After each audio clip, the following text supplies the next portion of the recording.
అందరికీ నమస్కారం అండి. 2026 ప్రిలిమ్స్ ఎగ్జామ్ ఆల్రెడీ అయింది. అయితే ఈ ఎగ్జామ్ గురించి ఎగ్జామ్ రాసిన యాస్పిరెంట్స్ ప్రతి ఒక్కరూ కూడా మేము చదివిన దాంట్లోంచి ఒక్కటి కూడా రాలేదన్న ఒక అసంతృప్తిని వ్యక్తం చేయడం అనేది నేను చాలా వీడియోల్లో చూశాను. అయితే ఓబెరాయ్ సార్‌కి ఫోన్ చేసినప్పుడు ఏకమ్ ఐఏఎస్ అకాడమీ నుంచి ఓబెరాయ్ సార్‌తో నేనన్నాను, "సార్ అసలు ఏం జరుగుతోంది ఎగ్జామ్ ప్యాటర్న్‌లో? ఎందుకు ఎవ్రీ ఇయర్ మార్చేస్తున్నారంటే ఒక టాక్ దీని గురించి కావాలంటే కొంచెం నాకు టైమ్ ఇవ్వండి" అని రిక్వెస్ట్ చేశాను. Today is our special guest Oberoi sir. Sir నమస్కారం. నమస్తే మ్యామ్ అండ్ జై Hind to all your views.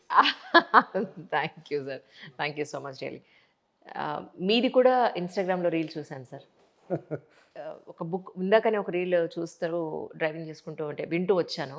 ఏంటంటే ఈ బుక్కు పాలిటీ. ఈ బుక్‌లోంచి ఏమీ రాలేదు. ఈ బుక్కు ఇది. ఇందులోంచి కూడా ఏమీ రాలేదు అని ఒక ఆయన రీల్ పెడితే 1 డేలో 1,00,000 పీపుల్ చూసారు సార్. అవునండి. అంటే నిజంగా నిన్న మీరు పేపర్ చూసారా ఇప్పుడు ఇంతకి?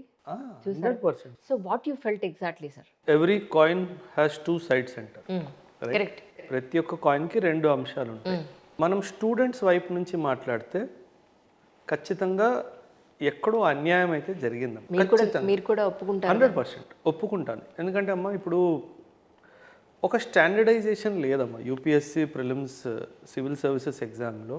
ఇప్పుడు మీరు బ్యాంకింగ్ ఎగ్జామ్స్కి వెళ్తారు, ఆర్బీఐ లాంటి ఎగ్జామ్స్కి వెళ్తే జిఎస్కి ఇన్ని క్వశ్చన్లు, ఇంగ్లీష్కి ఇన్ని క్వశ్చన్లు, మ్యాథ్స్ ఇన్ని క్వశ్చన్లు అని చెప్పి ఒక ప్రాపర్ స్టాండర్డైజేషన్ ఉంటుంది. దాంతో ఏమవుతుందంటే మనం మంచిగా టార్గెటెడ్ ప్రిపరేషన్ చేసే అవకాశం ఉంది. కానీ యూపీఎస్సీలో అలా స్టాండర్డైజేషన్ లేకపోనందువల్ల, ఒక సోర్స్ స్టాండర్డైజేషన్ లేకపోనందువల్ల అసలు ఎక్కడి నుంచి చదవాలి, ఎంత చదవాలి, ఎంత దాకా చదవాలి అసలు ఎవరికి అర్థం కావట్లేదు. ఒకప్పుడు పాలిటీలో నుంచి 16 నుంచి 18 క్వశ్చన్లు ఖచ్చితంగా వచ్చాయి ఒకప్పుడు. రైట్. ఒకప్పుడు కానీ ఈసారి చూస్తే ప్యూర్ కోర్ పాలిటీ చూసుకుంటే 6-7 క్వశ్చన్లే వచ్చాయి. My God. అంటే మిగతా ప్రశ్నలు ఎందులో వచ్చినాయి? అంటే వేరేలో డిస్ట్రిబ్యూట్ చేసేసాడు. హిస్టరీ లాస్ట్ ఇయర్ 12 క్వశ్చన్లు ఇచ్చాడు, ఈ సంవత్సరం దాదాపు 19-20 క్వశ్చన్లు ఇచ్చేశారు. సో దానివల్ల ఏమవుతుందంటే ఆ వెయిటేజ్ కరెక్ట్గా ప్రపోర్షనేట్ అవ్వపోయేసరికి పిల్లలు గాబరా పడిపోతున్నారు. ఫర్ ఎగ్జాంపుల్ అమ్మా, నేను కూర్చున్నాను రాయడానికి, నాకు పాలిటీ అంటే ధైర్యం ఉంది. ఇప్పుడు ఏమవుద్దంటే ఫస్ట్ పేపర్ తిప్పి నేను చూస్తున్నాను, అసలు పాలిటీ క్వశ్చన్ దొరకట్లా. నా స్ట్రెస్ లెవెల్స్ పెరిగిపోతాయి.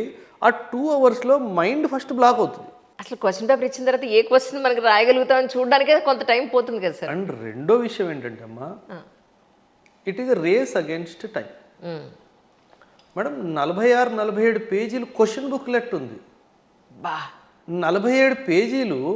మనం ఒకవైపు హిందీ, ఒకవైపు ఇంగ్లీష్ ఉంటుంది. ఆ 47 పేజీలు చదవడానికి గంట అయిపోయింది కదా. అంటే మ్యామ్ అది చదవాలి, ఆ డిమాండ్ ఏంటి పరిశీలించాలి, ఆ తర్వాత ఆన్సర్ పెట్టాలి. మీరు 47 పేజీలు క్వశ్చన్ పేపరే తయారు చేస్తే ఇంక పరిస్థితి ఏంటి, పిల్లల పరిస్థితి? అండ్ అందులో చాలామంది పిల్లలు తెలుగు మీడియం బ్యాక్గ్రౌండ్ నుంచి, హిందీ మీడియం బ్యాక్గ్రౌండ్ నుంచి వస్తారు. వాళ్ళకి అన్యాయం అయిపోదాం. అంటే మ్యామ్ యూపీఎస్సీలో యువత సాధారణంగా 4 నుంచి 5 సంవత్సరాలు వాళ్ళు యూత్ని ఇన్వెస్ట్ చేసేస్తారు. అవును, మెయిన్ ఏజ్ ఉందో 19-20 నుంచి 25 వరకు యూపీఎస్సీ సివిల్ సర్వీసెస్ అని కూర్చుంటారు. టు బి ఫ్రాంక్ సార్, ఇప్పుడు 25 కూడా కాదు, 28-29 వరకు కూడా వెయిట్ చేసిన వాళ్ళు చాలా మంది ఉన్నారు. అమ్మ చాలామంది 30 తర్వాత వస్తారు నా దగ్గర చదువుకోవడానికి. పెళ్ళి అయిపోయింది, 8-10 సంవత్సరాలు అయిపోయింది, 2-3 పిల్లలు ఉన్నారు, అయినా వస్తారు. అంటే ఆ క్రేజ్ ఉందమ్మా ఆ ఎగ్జామ్కి. కాకపోతే ఏంటంటే, అంటే నేను కూడా flip side of the coin, ఒకవైపు మనం పిల్లల అంశం చూసుకుంటే ఖచ్చితంగా వాళ్ళకి అన్యాయం జరుగుతుందమ్మా. అంటే పేపర్ టఫ్ చేయడంలో తప్పేం లేదు, కానీ అది అబ్సర్డిటీకి వెళ్ళిపోతుంది. అంటే అర్థం లేని టఫ్నెస్ అది. ఇప్పుడు ఆర్మీలో కోర్ హెడ్ క్వార్టర్స్ ఉంటాయమ్మా, 3 కోర్, 4 కోర్, 5 కోర్, 33 కోర్ అని చెప్పి కోర్ హెడ్ క్వార్టర్స్. అంటే అది ఒక విధంగా చూసుకుంటే కాన్ఫిడెన్షియల్ ఇన్ఫర్మేషన్. అది పిల్లలకి ఎలా తెలుస్తుంది? అంటే గూగుల్ చేస్తే తెలుస్తుంది ఇది ఎక్కడుందని, కానీ జనరలీ యూపీఎస్సీలో అడిగే క్వశ్చన్స్ ఇవి కాదమ్మా. అందుకే ఖచ్చితంగా పిల్లలకైతే అన్యాయం జరిగింది. యునైటెడ్ నేషన్స్ది మిలిటరీ ఆపరేషన్స్ గురించి, పీస్ కీపింగ్ ఆపరేషన్స్ గురించి విశ్వవ్యాప్తంగా ఎక్కడెక్కడ ఉన్నాయి అని చెప్పేసి ఒక క్వశ్చన్ వచ్చింది. వాళ్ళ షార్ట్ ఫామ్స్ ఇచ్చేసి ఇది ఏ సంవత్సరం నుంచి ఏ సంవత్సరం చేశారు అన్నది ఇంక దరిద్రం. అంటే you don't want the student to be able to answer this question. అంటే అది ఎక్కడుంది, ఆ ఆపరేషన్ ఎక్కడ జరుగుతుంది, పీస్ ఆపరేషన్ ఏ దేశంలో జరుగుతుందంటే చెప్పొచ్చు. అవును. కానీ ఏ సంవత్సరం నుంచి ఏ సంవత్సరం అంటే అది అర్థం లేని క్వశ్చన్. అంటే ఖచ్చితంగా పిల్లలు ఫెయిల్ అయిపోవాలి, స్ట్రెస్కి గురైపోవాలి అన్న ఉద్దేశంతో చేసినట్టు పేపర్. మేడం ఇప్పుడు ఒక పీస్ ఆపరేషన్ ఆఫ్రికాలో ఈస్ట్ తిమోర్లో నడిచింది మేడం. ఈస్ట్ తిమోర్లో ఒక ఆపరేషన్ ఎప్పటి నుంచి ఎప్పటిదాకా నడిచిందో అడగడంలో అసలు అర్థం ఉందమ్మా. పోనీ అక్కడ ఈస్ట్ తిమోర్లో ఏం జరిగింది, యుఎన్ పీస్ కీపింగ్ ఫోర్స్ ఎందుకు పంపించాల్సి వచ్చిందంటే ఒక అర్థం ఉంది. అది 2003 నుంచి 2017 ఇది ఎవడు గుర్తుపెట్టుకుంటాడు, నాకే తెలియదమ్మా. ఇంక పిల్లలకి అంటే ఇప్పుడు ఏమైపోయిందంటే ఇన్స్టిట్యూట్లో ఇలాంటి పేపర్ చూసి సంవత్సరం కూర్చోబెట్టి పిల్లలకి ఏం పాఠాలు చెప్పాలో అర్థం కావట్లేదు. అంటే ఏది చెప్పినా సరే వాడు బయట నుంచి అడుగుతున్నాడు. అంటే ఒక స్టాండర్డ్ ప్రాక్టీస్ లేనందువల్ల పిల్లలు కూడా ఒక సెన్స్ ఆఫ్ ఇన్సెక్యూరిటీకి గురైపోతున్నారు. ఇప్పుడు లాస్ట్ ఇయర్ ఏమో ఎలిమినేషన్ ప్యాటర్న్ మార్చారు అని అన్నారు. అంటే ఈ ఇయర్ ఏం మారిందని అంటే ఏం మాట్లాడుతున్నారు? అన్నీ మారిపోయాయి, అన్నీ మారిపోయాయి. My God. అంటే మ్యామ్ సాధారణంగా ఒక పేజ్లో 4-3 క్వశ్చన్లు ఉంటాయిగా, మెనీ పేజెస్ ఒక పేజ్కి ఒకటే క్వశ్చన్ ఉంది, ఓ స్టోరీ లాగా ఇచ్చాడు. అంత లెంగ్దీనా? అదే చెప్తున్నాను కదమ్మా, 45-46 పేజెస్ క్వశ్చన్ పేపర్ ఉంది. ఎవరు సరే సార్ ఇచ్చింది పేపర్? వాడు అడ్రస్ చెప్తే వాడిని వెళ్ళి లేపేద్దాం, వెళ్ళి కాళ్ళకు దండం పెట్టాడు. స్టూడెంట్స్ అందరూ చాలా బాధపడుతున్నారు సార్ నిజంగా. Are you demotivating students? ఇది ప్రశ్న. అంటే నువ్వు రావద్దంటున్నావా, చేయొద్దంటున్నావా ఏంటి, నాకు అర్థం కాదు. అంటే టఫ్నెస్ పెంచొచ్చమ్మా, కానీ అది అర్థం లేని టఫ్నెస్ పెంచితే పిల్లోడు షాక్కి గురవుతాడు. మనం చాలామంది పొలాలు అమ్ముకొని, ఆస్తులు అమ్ముకొని, బంగారం అమ్ముకొని ప్రిలిమ్స్ యూపీఎస్సీకి ప్రిపేర్ అవుతారు. మన 2 రాష్ట్రాల్లో తక్కువైనప్పటికీ నార్త్ ఇండియాలో పోతే ఇంకా వ్యసనం ఎక్కువ. సో అక్కడ పిల్లలు ఎంతో కష్టపడి రాస్తున్న పిల్లలు వాళ్ళు ఏమైపోవాలి అంటే ఎందుకు ఇలా ప్రభుత్వం చేస్తుందో అర్థం కావట్లేదు. సో దట్ ఈస్ అయితే నేను ఇది ఒక కోణం. మనం రెండో కోణం చూసుకుంటే యూపీఎస్సీ వాడు ఏమంటాడంటే I want the best, you prove that you are the best. So ఈ కోణం కూడా ఉందమ్మా. ఇప్పుడు మీకు ఆ కోర్ హెడ్ క్వార్టర్స్ గురించి చెప్పాను కదా, దాని మీద ఒక ప్రశ్న వచ్చింది. 3, 4, 5, 33 ఈ 4 కోర్ హెడ్ క్వార్టర్స్ న్యూస్లో ఉన్నాయి. ఓకే. కానీ యూపీఎస్సీ వాడి అభిప్రాయం ఏంటి, ఇవి ఎక్కడున్నాయో నువ్వు తెలుసుకోవాలి. మీరు న్యూస్లో సెమీ కండక్టర్ అని పదం వినుంటారు, మనం మ్యానుఫ్యాక్చరింగ్ చేస్తున్నాం అని చెప్పేసి. యూపీఎస్సీ సాధారణంగా అసలు సెమీ కండక్టర్ ఏంటి, అది ఎలా పనిచేస్తుంది, దానివల్ల వచ్చే లాభం ఏంటి, నష్టం ఏంటి, ఇలాంటి ప్రశ్న అడుగుతుంది. మన దేశంలో ఎక్కడెక్కడ సెమీ కండక్టర్ ప్లాంట్స్ ఉన్నాయని అడిగాడు. ఇది ఎవరు చదువుతారు? ఇది బ్యాంక్ ఎగ్జామ్స్కి ప్రిపేర్ అయ్యేవాళ్ళు, లేదా ఎక్కడైతే ఫ్యాక్చువల్ ఇన్ఫర్మేషన్ మీద ఎక్కువ స్ట్రెస్ ఉంటుందో వాళ్ళు ఇలాంటి ఇన్ఫర్మేషన్ని చదువుతారు. అసలు యూపీఎస్సీ ప్యాటర్న్ ఇది కాదమ్మా, ఇలా అడగదు యూపీఎస్సీ. కానీ ఈసారి ఇలా అడిగినందువల్ల దానివల్ల ప్రాబ్లం. ఇప్పుడు నోబెల్ పీస్ ప్రైజ్ మీద ఒక క్వశ్చన్ వచ్చిందమ్మా. సాధారణంగా ఈ సంవత్సరం నోబెల్ పీస్ ప్రైజ్ ఎకానమీలోనో, జాగ్రఫీలోనో, ఏమంటారు సైన్స్లోనో, మ్యాథమెటిక్స్లోనో ఎవరికి వచ్చింది అన్నట్టుగా అడుగుతారు. ఈయన ఎక్స్ ఒకప్పుడు అమెరికాలో ప్రొఫెసర్ లాగా పనిచేసేవాడు, ఈయనకు ఒక నోబెల్ ప్రైజ్ వచ్చింది, ఈయన ఎవడు? ఓహో. అంటే ఇప్పుడు నోబెల్ ప్రైజ్ వచ్చిన మనిషి సబ్జెక్ట్ కాదు, ఆయన ఎక్కడెక్కడ పనిచేసాడో ఎవరు ట్రాక్ చేయగలుగుతాడు మ్యామ్. ఇది ఎలా ఉందంటే ఓవరేసారి ఇల్లు ఎక్కడుంది చెప్పండి అన్నట్టు, అది ఎలా కుదురుతుందమ్మా. సో దానివల్ల పిల్లలు ఏంటంటే ఎందుకు ఇలాంటి క్వశ్చన్స్ మ్యామ్ ఏమవుతుందంటే, మీరు అనుకోవచ్చు ఒక 10 క్వశ్చన్లు కదా 100లోంచి ఇలా వస్తాయి, మిగతాయి బాగానే వస్తాయి కదా అని. కాకపోతే ఆ 2 అవర్స్ ఎగ్జామినేషన్ గ్యాప్లో ఇవి మీ మీద చాలా స్ట్రెస్ క్రియేట్ చేస్తాయి. చాలా ma'am game UPSC prelims game ఏంటంటే ఆ 2 అవర్స్ మీ మైండ్ సెంటర్లో ఉండాలి. వీడు ఇలాంటి షాకులు ఇచ్చిన తర్వాత మైండ్ సెంటర్లో ఎలా ఉంటుంది? ఫస్ట్ వణుకడం స్టార్ట్ అయిపోతారమ్మా పిల్లలు. ఎందుకంటే నేను చదివిన సబ్జెక్ట్ క్వశ్చన్లే లేవు అందులో. సో నాకు ఫస్ట్ షాక్ అవుతుంది, ఏంటి ఏంటి ఏంటి ఏంటి ఆ 15-20 నిమిషాలు ఆ రీఓరియంటేషన్లే పోతాయి. కరెక్ట్. చాలామంది పిల్లలు ఆ లెందీనెస్ వల్ల మేము పేపరే కంప్లీట్ చేయలేకపోయామని చెప్పారు. ఎందుకంటే క్వశ్చన్ అర్థం చేసుకోవడానికి మళ్ళీ టైం పడుతుంది. క్వశ్చన్ మొత్తం చదవాలి, అర్థం చేసుకోవాలి, వాడు ఏం అడుగుతున్నాడు అనేది పాయింట్ పట్టుకునే సింపుల్ చాలా టైం పడుతుంది. 2 గంటలు అంటే 120 నిమిషాలు, 100 క్వశ్చన్లు, 1 నిమిషం 10 సెకండ్లు 20 సెకండ్లు మహా అయితే. 1 నిమిషంలో ఒక పేజ్ అంతా ఎలా చదువుతారు? చదివిన తర్వాత వాడు క్వశ్చన్ ఏంటి, ఇందులో ఆప్షన్స్ ఏంటి, ఇదంతా ఎలా కుదురుతుంది? అంటే టోటల్గా లక్ మీద డిపెండ్ అయిందంటే ప్యూర్ అంటే లక్కో మరి ఇంకేమనాలో తెలియదు మేడం. అసలు మ్యామ్ నేనేమంటానంటే పిల్లలకి నెక్స్ట్ సంవత్సరం ఎలా గైడ్ చేయాలో అర్థం కావట్లా. ఒక బుక్ సోర్స్ కరెక్ట్ లేదు మ్యామ్. కానీ ఒక్క విషయం మీ ఛానల్ ద్వారా నేను ఈ విషయం చెప్పాలనుకుంటున్నాను. గవర్నమెంట్ వెబ్సైట్స్ నుంచే క్వశ్చన్లు వస్తున్నాయి. మీరు దయచేసి వాటినే ఫాలో అవ్వండి. ఒక source PIB, press information bureau. ఇది ఒక గవర్నమెంట్ సంస్థ. ఓకే. మన ప్రభుత్వము సెంట్రల్ అయినా ఏ స్టేట్ ఇంపార్టెంట్ ఇన్ఫర్మేషన్ అయినా ఏ కీలకమైన నిర్ణయాలు ఏ సంస్థలో ఏ దిశలో తీసుకున్నామో ఎవ్రీడే ఈ యొక్క సైట్లో అప్డేట్ అవుతుంది. కరెంట్ అఫైర్స్ క్వశ్చన్స్ చాలా క్వశ్చన్స్ ఆ PIB సోర్స్ నుంచే వచ్చాయి. ఓకే. పిల్లలు PIBని చదవడము UPSC పక్కన పెట్టేయండి, ఒక అలవాటుగా మార్చుకోవాలి. అలవాటుగా మార్చుకుంటే ఖచ్చితంగా మనకి 8 నుంచి 10 క్వశ్చన్లు డైరెక్ట్గా PIB నుంచి తగులుతాయి. నేను ఒక 2 ఇయర్స్ ముందు మీ ఛానల్లో ఒక పదం వాడాను, ఎందుకు పనికిరాని పిచ్చి కాగితాలు టెస్ట్ సిరీస్కి. గుర్తుందా మీకు? అది ఎందుకు పనికిరాని కాగితాలని నమ్ముకొని డబ్బులు పారేసి వాటిని పదే చదువుతారు. కానీ వాస్తవం చెప్తున్నానమ్మా, అవి ఎందుకు పనికిరాని కాగితాలు మాత్రం. ఒక చిన్న క్యాలిక్యులేషన్ వేసుకుందాం మన ఇద్దరం కూర్చొని. 8 లక్షల మంది అప్లికేషన్ పెట్టారు ఈ సంవత్సరం ప్రిలిమ్స్ ఎగ్జామ్కి. అందులో సగం మంది టెస్ట్ సిరీస్ కొనుక్కున్నారు అనుకుందాం. ఎంతమంది? 4 లక్షల మంది. 4 లక్షల మంది. ఒక్క టెస్ట్ సిరీస్ విలువ సాధారణంగా మార్కెట్లో 8 నుంచి 20,000 దాకా ఉంది. 1000 రూపాయలు అనుకుందాం. 4 లక్షల నుంచి 1000 రూపాయలతో మల్టిప్లై చేసుకోండి, 40 కోట్ల వ్యాపారం. 40 crores. ఎప్పుడు నేను ఒక టెస్ట్ సిరీస్ 1000 రూపాయలు చెప్తున్నప్పుడు మాత్రం 40 కోట్ల వ్యాపారం. అంటే పిల్లలు వాళ్ళని నమ్మేసి డబ్బు పక్కన పడేది. ఏముంది 1000 రూపాయలు అనుకున్నాం కదా, అది కాదు పాయింట్. ఒక సంవత్సరం పోయింది కదా. సో నేను కూడా పిల్లలకి ఏమంటానంటే, ఏదైతే NCERT book, standard text book, me class notes, government website, ministry of finance annual report, RBI annual report, ministry of commerce report, annual report, ministry of home affairs, defence, వాళ్ళు ఏం చేస్తున్నారు అప్డేట్ చేస్తూ ఉంటారు. వాటిని ఫాలో అవ్వండి.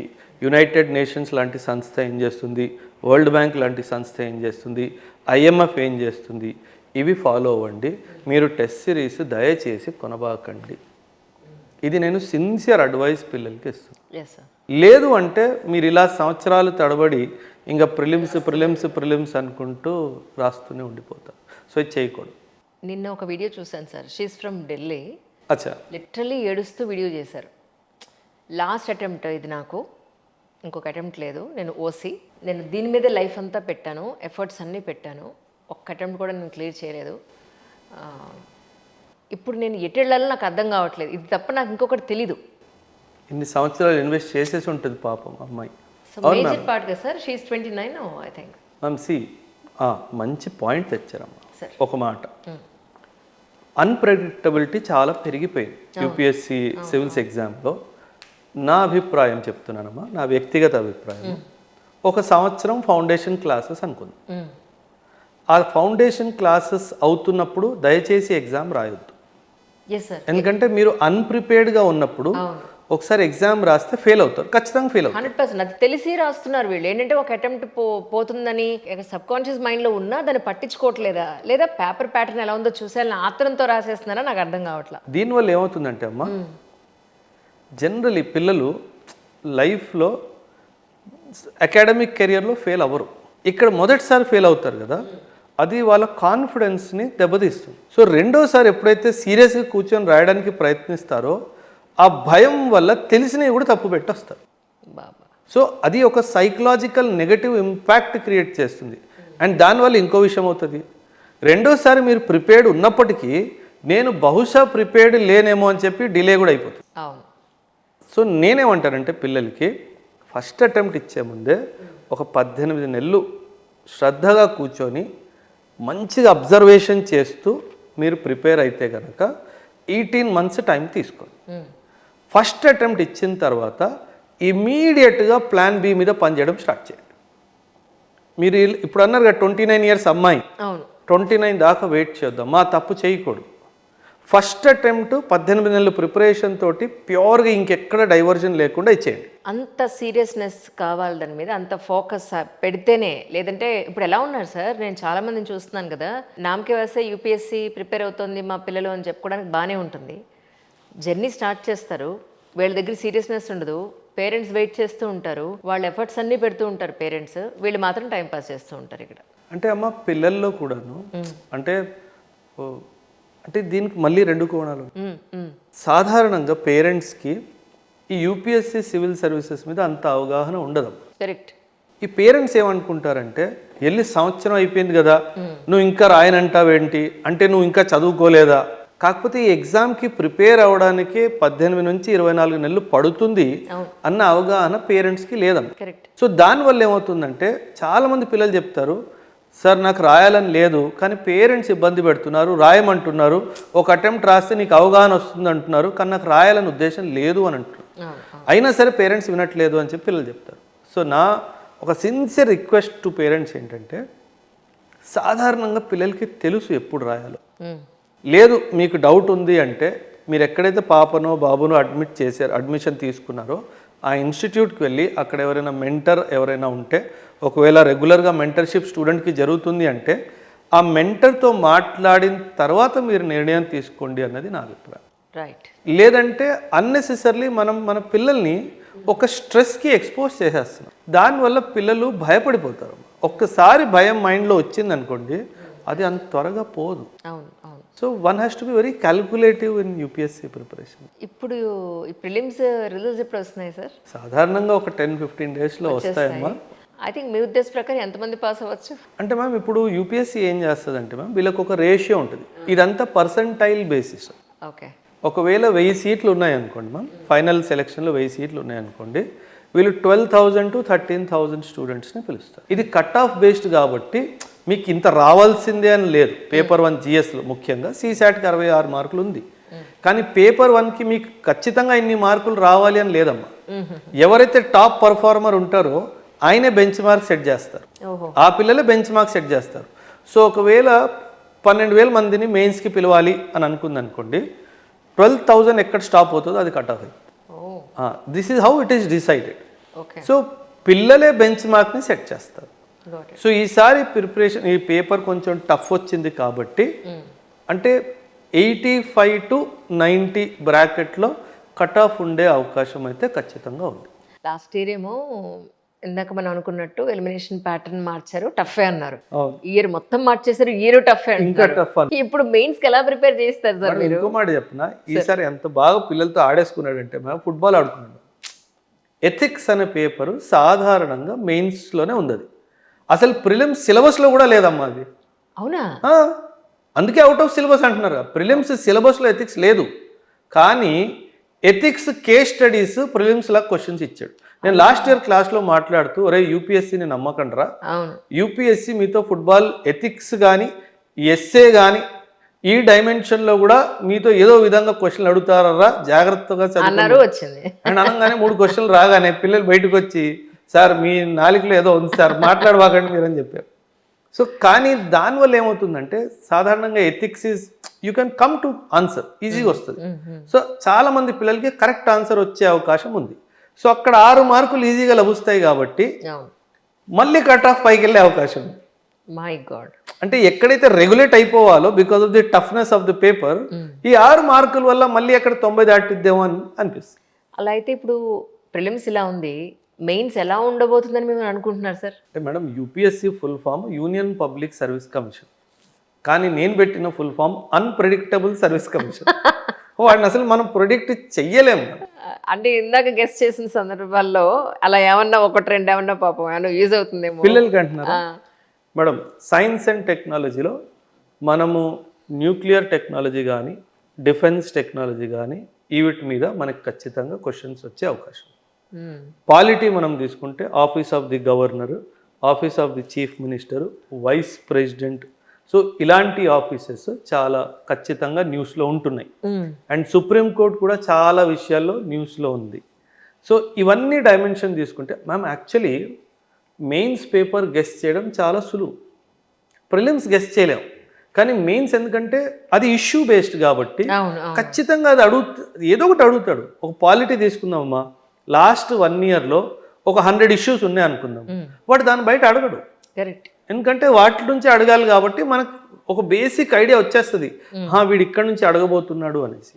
అది మనం ప్రిలిమ్స్లో చేయడం చాలా కష్టమైపోతుంది. కరెక్ట్. సో అందుకే మేమేం చేస్తామంటే ఎవరైతే పిల్లలు ప్రిలిమ్స్ పాస్ అవుతారో వాళ్ళందరికీ నేను ఏకమ్ ఐఎస్ అకాడమీలో ఫ్రీగా మెయిన్స్ ప్రిపరేషన్ నడుస్తుంది, దీక్షా ప్రోగ్రామ్ అని చెప్పేసి.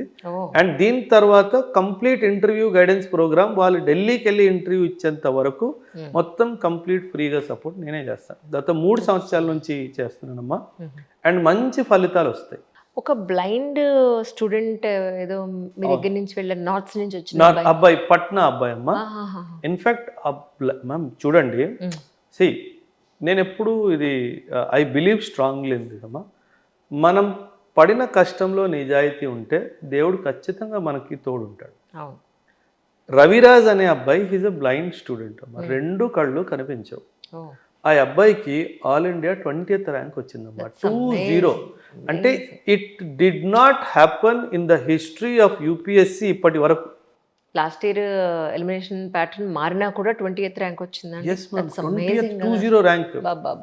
అంటే ఆ అబ్బాయి చూసి నేను కొన్ని విషయాలు, అంటే నాకు చాలా క్లోజ్ అబ్బాయి, అంటే ఇంటికి రావడం కానీ నాతో రెగ్యులర్గా మాట్లాడడం, తమ్ముడితో కూడా మంచి క్లోజ్గా ఉంటాడు. ఒక విషయం నాకు అర్థమైందమ్మా, ఆ అబ్బాయిని అంటే చాలా క్లోజ్గా స్టడీ చేస్తే ఆ 2 కళ్ళు కనిపించకపోవడం వల్ల అబ్బాయికి లైఫ్లో డీవియేషన్ లేదు. అదే కదా, ఒకటే ఫోకస్, నేది సాధించాలి. సో కరెక్ట్, అది ఆయనకి బ్లెస్సింగ్ ఇన్ డిస్గైజ్ అంటాం కదా. ఆ 2 కళ్ళు కనిపించకపోవడము ఆ అబ్బాయికి వరం అయిపోయింది. అంతే అంతే. అంటే నేను కూడా మైనస్ కాస్త ప్లస్ అయిపోయింది అనుకో. ప్లస్, చాలా పెద్ద ప్లస్ మ్యామ్. ఇన్ఫ్యాక్ట్ నేను ఆ అబ్బాయిని మన ఎల్వి ప్రసాద్ హాస్పిటల్లో కూడా ఎన్నో సిట్టింగ్స్ చేయించాను. అంటే బై ఎనీ ఛాన్స్ అబ్బాయి కళ్ళు తిరిగి వస్తాయా అనేసి. ఏమన్నారు సార్? కుదరదు. అంటే చాలా లేదమ్మా, ఒక 6 years అయింది అబ్బాయి. తను గ్రాడ్యుయేషన్ లో ఉన్నప్పుడు అలా గ్రాడ్యువల్ గా పోయి, అంటే జెనెటిక్ డిజార్డర్ ఉందమ్మా. సో దాని వల్ల అది యాక్సిడెంటల్ గా పోతే ఏదైనా చెయ్యొచ్చు కానీ అన్నట్టుగా డాక్టర్స్ కూడా మాట్లాడారు. అంటే చాలా ట్రై ఇంకా చేస్తున్నాం సార్. చెన్నైలో శంకర్ నేత్రాలయం ఉంది అమ్మా, అక్కడ కూడా మాట్లాడి పెట్టాను. బహుశా మేబీ ఫ్యూచర్లో అక్కడ కూడా ఏదన్నా, I'm ready to send him to America also. నేను చెప్పేదానికి నేను చూసుకుంటాను, కానీ ఆ అబ్బాయికి మాత్రం కళ్ళు వస్తే అంటే that would be the greatest blessing. అంటే ఎలా అంటే అబ్బాయికి పని, ఇది వర్క్ తప్పితే రెండో విషయం తెలియదమ్మా. అసలు ఏది అంటే అంత ఫోకస్ గా లేకపోతే చాలా కష్టం, కుదరదు కదా, అసలు అవ్వదు. ఏది అచీవ్ చేయలేదు, ఇదే కాదు ఏది అచీవ్ చేయలేదు. పిల్లలకి డైవర్జన్ చాలా ఎక్కువైపోయింది. అంటే క్లాసులో పాఠం వింటుండగా పక్కన వాట్సాప్ ఓపెన్ ఉంటుంది. నా ఒళ్ళు మండిపోయింది. మీరు ఫోన్ ఎలా చేస్తున్నారా? అమ్మ నేను ఏకంలో తిట్టేస్తాను. అంటే ఫోన్ టేబుల్ మీద నాకు కనిపించింది అనుకోండి, ఇంకా నేను అబ్బాయి అమ్మాయి చూడకుండా తిట్టేస్తాను. ఎందుకంటే లేకపోతే కష్టం sir. Madam, as a student నువ్వు చదువుకోవడానికి వచ్చావు, నీకు ఫోన్ ఎందుకు కావాలి? అంటే క్లాస్ నడుస్తుంది, బయటికి వెళ్తున్నాడు, ఏమైందిరా అంటే ఫోన్ వచ్చింది. నువ్వు ఫోన్ ఎందుకు చూసావు క్లాస్లో? ఫస్ట్ ఆఫ్ ఆల్ అది ఏరోప్లేన్ మోడ్లో ఎందుకు లేదు నువ్వు క్లాస్లో ఉన్నప్పుడు? అంటే ధ్యాస క్లాస్లో పెట్టుకోవాలి కదా, నీకెందుకు? నాకు 100 ఫోన్లు వస్తే నేనేమైనా తీస్తున్నానా? కరెక్ట్ లేదు కదా. యాజ్ ఎ టీచర్ నేను వాడట్లేదు, how can you use the phone? అంటే పిల్లలకి ఏంటంటే అమ్మా, ప్రయారిటైజేషన్ ఇంకా రావట్లేదు. అంటే వీళ్ళు సమ్వేర్ అంటే మేము అందరూ కాంపిటేటివ్ ఉండాలి అని నేను అనుకోవట్లేదు, కానీ ఇక్కడ దాకా వచ్చాక, అదే కదా, ఇక్కడ దాకా వచ్చాక కాంపిటేటివ్నెస్ లేకపోతే మరి వచ్చిన కారణం విఫలం అయిపోయింది కదా. అంతే. సో అక్కడ వాళ్ళు పనిచేయడం. మ్యామ్, నేను ఎప్పుడు పిల్లలు చెప్తాను, నీ పక్కన ఎవడైతే ఫ్రెండ్ అయి కూర్చున్నాడో వాడే నీ శత్రువు అనేసి. అదే కదా, వాడు కావాల్సినప్పుడు నేను తీసుకెళ్తాడు. చాయ్ తాగుదాం పదరా, సినిమాకి వెళ్దాం పదరా, అది నీ చదువుకునే టైము. తను అబ్జర్వ్ చేస్తాడు, నువ్వు బాగా చదువుతున్నావు అంటే వాడు కాంపిటీషన్ నేను డైవర్ట్ చేస్తాను. వీళ్ళకు ఉండాలి ఇంగిత జ్ఞానం, అది వీళ్ళకి ఉండదమ్మా. వీళ్ళకి ఎంత చెప్పినా అర్థం చేసుకోరు. సార్ ఇలాగే చెప్తారు, అంటే పెద్దవాళ్ళు అయిపోయారు, దే హావ్ క్రాస్డ్ 18, దెబ్బేయలేము అంటే చెప్తే వీడికి అర్థం కాదు, తిడితే ఫీల్ అవుతాడు. సో ఏం చేయాలో అర్థం కాని పరిస్థితి. ఎప్పుడురా మీరు మారేది? నేను ఒక మాట అంటాడమ్మా, ఒక రాజు అవ్వాలంటే నువ్వు యుద్ధం పోరాడాల్సిందే. అవును. ఇది ఆ యుద్ధం అనుకో madam. Bureaucracy is gate way to aristocracy. ఇది గుర్తుపెట్టుకోవాలి. ఒక సామాన్యుడికి ఒక పైవాడు లాగా ఈ సమాజంలో గుర్తింపు తెచ్చుకోవాలి అంటే ఇదే దారి, రెండో దారి లేదు. ఎందుకంటే సామాన్యుడి దగ్గర డబ్బు లేదు. హోదా తెచ్చుకోవాలి అంటే నువ్వు పోరాడాల్సింది. అంతే.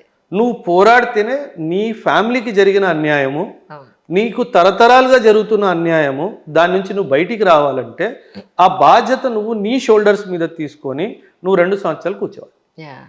అప్పుడే నీ ఫ్యామిలీకి, నీ జనరేషన్స్ టు కమ్, 7 తరాలు వచ్చే జనరేషన్కి నువ్వు న్యాయం చేసేవాడు అవుతావు. 100% కరెక్ట్ మాట. అంతే కదమ్మా. అంతే అంతే. అంటే మిడిల్ క్లాస్ ఫ్యామిలీ ట్రాప్ నుంచి బయటికి రావాలంటే డబ్బైనా ఉండాలి, హోదా అయినా ఉండాలి. అవును.